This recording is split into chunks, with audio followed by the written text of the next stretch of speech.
అసలు ఈ విద్యుత్ శాఖలు ఈ కుంభకోణం ఏంటో తేల్చాలి. నిన్నే ఒక ఆవిడకి అసలు సొంత ఇల్లే లేదు, అద్దెంట్లో ఉంటుంటే ఆవిడ పేరున 40 70 ఏది మీటర్లు ఉండటం, ఆ కారణంగా ఆవిడకి తల్లికి వందనం ఆగడం గురించి చూసాం.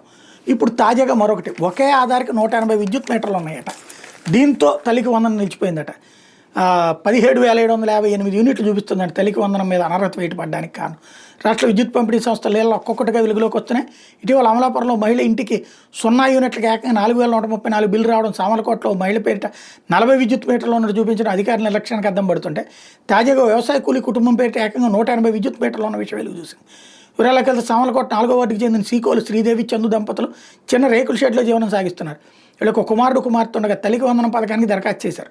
60 యూనిట్లకు మించి వినియోగించిన ఈ కుటుంబానికి ఏకంగా 17,758 యూనిట్లు వచ్చిందట. అందువల్ల పథకానికి అనర్హులని సచివాలయ సిబ్బంది చెప్పడంతో తూర్పు ప్రాంత విద్యుత్ పంపిణీ సంస్థ అధికారులు సంప్రదించారు. శ్రీదేవి ఆధార్కి మొత్తంగా 180 విద్యుత్ కనెక్షన్లు ఉన్నాయని వాళ్ళు చెప్పడంతో కంగుతిన్నారు. దీంతో బాధితులు జిల్లా మానవ హక్కుల సంఘ నాయకులను ఆశ్రయించారు.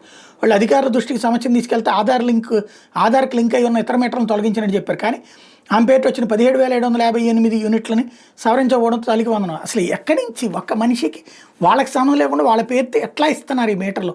ఇది కదా అసలు కుంభకోణం.